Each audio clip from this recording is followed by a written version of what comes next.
देखो अब चौथा जो संधि है वो कौन सा संधि है, यन संधि। अब ये ध्यान से समझना है, इसका लैंग्वेज जो है थोड़ा सा क्लिष्ट है, ठीक है, थोड़ा सा कठिन है, इसको समझना है, बारी बारी से समझना होगा। क्या कहता है, यदि ह्रस्व इकार दीर्घ इकार ह्रस्व उकार दीर्घ उकार री और दीर्घ री के बाद कोई भिन्न स्वर आए, इसका मतलब क्या हुआ, समझना यही है कि बाद कोई भिन्न स्वर आए, इसका मतलब क्या है, यदि पहले वर्ण में ह्रस्व इकार या दीर्घ इकार है, ह्रस्व इकार या दीर्घ इकार है, तो इसके अलावा कोई वर्ण होना चाहिए, स्वर वर्ण होना चाहिए।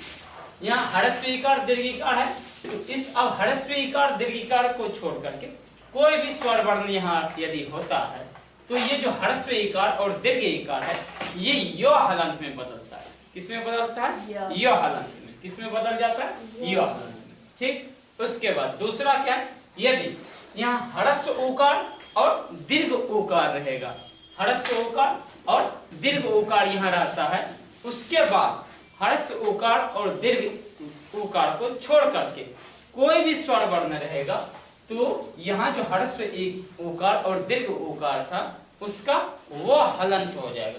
क्या होगा, वो हलंत होगा। ठीक, वही यहाँ लिखा हुआ है। क्या हो जाएगा, ह्रस्व इकार दीर्घ इकार आएगा तो यो हलंत, ह्रस्व उकार और दीर्घ उकार आएगा उसका क्या हो जाएगा, वो हलंत। और यदि आगे वाले में री है या दीर्घ री है, उसके बाद यदि ओ आ री और री मतलब बड़ी क्या कहते हैं, री और दीर्घ री को छोड़ करके और कोई भी स्वर वर्ण आ जाएगा, उस री का क्या हो जाता है, अड़ हो जाता है। क्या हो जाता है, अड़। ठीक, सॉरी रोहलंत हो जाता है। उस री का क्या हो जाता है, सिर्फ रोहलंत।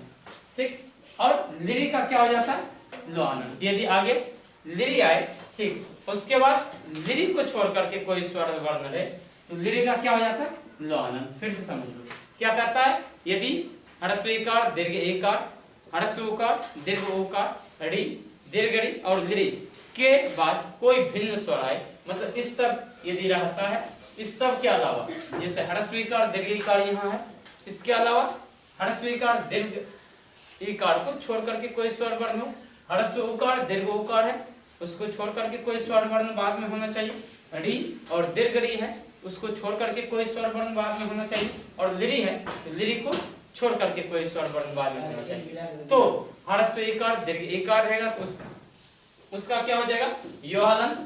ह्रस्व उकार दीर्घ उकार रहेगा तो उसका क्या हो जाएगा, वो हलंत। री और दीर्घ री रहेगा तो उसका क्या हो जाएगा, रो हलंत। और लिरी का क्या हो जाएगा, लो हलंत। अब सबसे बड़ा मुद्दा है इस चीज को समझना, यदि आप इसको समझ जाओगे तो क्या हो जाएगा, आपका ये सोचा हो जाएगा प्रॉब्लम। अब देखो क्या, यदि प्लस अपी समझ या दो हलंत प्लस ह्रस्व इकार लिखेगा प्लस क्या अपी। अब देखो ह्रस्व इकार, उसके बाद ह्रस्व इकार को छोड़ करके दूसरा स्वर वर्ण है, कौन सा स्वर वर्ण है, ओ। तो क्या बोला था सूत्र हमारा, ये जो आगे हम पढ़े थे, क्या बोला, यदि ह्रस्व इकार के बाद कोई दूसरा स्वर वर्ण आए तो ह्रस्व इकार या दीर्घ इकार के जगह पे क्या हो जाएगा, यो हलंत हो जाएगा। क्या हो जाएगा, यो हलंत। अब देखो इसको जोड़ो, क्या हो जाएगा, हम पहले को जोड़ रहे हैं तो क्या हो जाएगा, देखो यो दो हलंत जोड़ ह्रस्व इकार जोड़ ओ, मतलब यो हलंत जोड़ ओ, क्या हो जाएगा, यो पी। क्या हो जाएगा, ये यद्यपि। एक तो ऐसे यद्यपि लिखेगा या तो कोई ऐसे भी लिखेगा, उसका भी मतलब यही। ये क्या बन जाएगा, या क्या, ये क्या बन जाएगा, यद्यपि। क्या बन जाएगा, यद्यपि। इसका आंसर क्या हो गया, यद्यपि। समझ में आ गया होगा हमको, उम्मीद है कि क्या है, कि दो हलंत है, दी है दो हलंत, और ह्रस्व इकार में इसको कन्वर्ट किए तोड़े। उसके बाद क्या है, दूसरा स्वर वर्ण कौन सा है, ओ है। ह्रस्व इकार के बाद क्या आया, ओ आया, दूसरा स्वर भिन्न स्वर वर्ण है, तो इस यो ह्रस्व इकार की जगह पे क्या हो जाएगा, यो हलंत। यो हलंत में आप ही ओ जोड़ोगे तो क्या बन जाएगा, यो। देखो यो दो हलंत, ये तो पहले से था, ये यो हलंत जोड़ ओ, क्या बन गया, पूरा ये यो बन गया, और पी है, क्या हो जाएगा, यद्यपि। आप ऐसे भी लिख सकते हो या इस तरह से लिख सकते हो, ये हो गया यद्यपि का। अब इसका आंसर ये लिखोगे। ठीक, हम फाइनली इसका आंसर ऊपर लिख देते हैं। सेम एज इसी प्रकार से आपको सबको करना है। यदि कोई यद्यपि ऐसे लिखता है तो ये भी सही है, और कोई यदि यद्यपि ऐसे लिखता है तो उनका भी सही होगा। ठीक, अब देखो दूसरा, यहाँ भी देखो क्या है, ह्रस्व इकार और क्या है आ। देखो क्या, देखो तो हलन जोड़ ह्रस्व इकार जोड़ आदि ही लिखोगे। ठीक, अब देखो ह्रस्व इकार प्लस आ, ह्रस्व इकार की जगह पे देखो यहाँ ह्रस्व इकार है, यहाँ आ है, दोनों अलग स्वर वर्ण है, तो इस ह्रस्व इकार की जगह पे क्या हो जाएगा, यो हलन, और आ क्या हो जाएगा, ये या, क्या हो जाएगा या।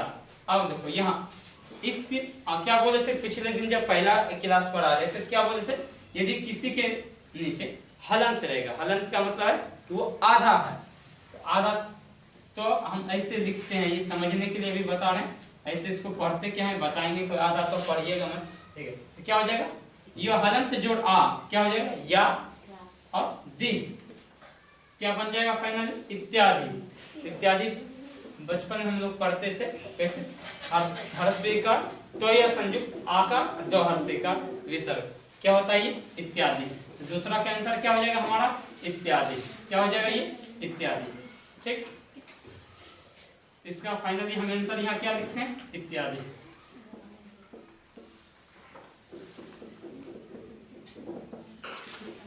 अब देखो प्रति जोड़ एकम, देखो फिर क्या है, ह्रस्व इकार जोड़ ए है, क्या हो जाएगा ये हलन जोड़ ए क्या बन जाएगा, ये हो जाएगा। अब देखो तो इसको क्या लिखोगे, प्रत्येकम, क्या हो जाएगा, प्रत्येकम। अब समझना है, यदि डाउट है तो समझ लो। ठीक है, देखो क्या हो जाएगा, प्रो तो हलन जोड़ ह्रस्व इकार जोड़ क्या हो जाएगा, एकम। ठीक, तो ह्रस्व इकार जोड़ ए क्या बन जाएगा, ये क्या हो जाएगा, ये तो हलंत है, आधा हो जाएगा। ठीक,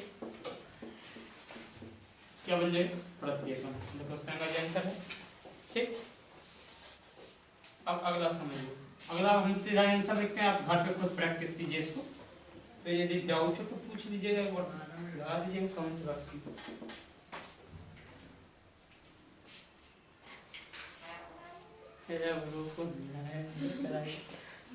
आ ही गया सूक्ष्म, देखो क्या बन जाएगा, ये उपरोक्तम, क्या हो जाएगा, ये देखो उप हलन प्लस ह्रस्व इकार होगा जोड़ उक्तम, यही है। अब देखो ह्रस्व इकार की जगह पे क्या होगा, यो हलन जोड़ ह्रस्व ओकार क्या हो जाएगा, ये यू। ठीक, देखो तो ये क्या हो जाएगा, उप। कैसे होगा, देखो या तो आप इसको अच्छे से लिख लो, जैसे ह्रस्व ओकार प हलन युक्तम, ऐसे ही लिखोगे। अब क्या बोले कि ये रोहलंत जो होता है इसका क्या होता है, अड़ेफ होता है, रोहलंत लिखा नहीं जाता है, तो उसके बदले क्या लिखा जाता है, अड़ेफ। इसको कैसे लिखेगा, उपयुक्तम, क्या हो जाएगा, ये उपयुक्तम। ठीक, इसका आंसर क्या हो जाएगा तुम्हारा, उपयुक्तम, इसका आंसर है भाई। ठीक, इसको हम यहाँ लिख देते हैं सीधा से।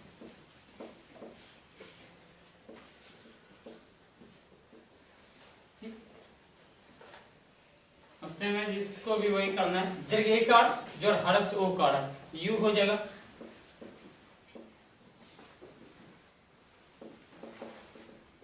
क्या बन जाएगा, ये शुद्धियोपास्य, ये क्या है, देखो ह्रस्व ओकार जोड़ अ है, ह्रस्व ओकार का क्या होता है, वह हलन जोड़ अ क्या हो जाएगा, पूरा पूरा ये वो हो जाएगा, क्या हो जाएगा, ये वो क्या हो जाएगा, अन्वय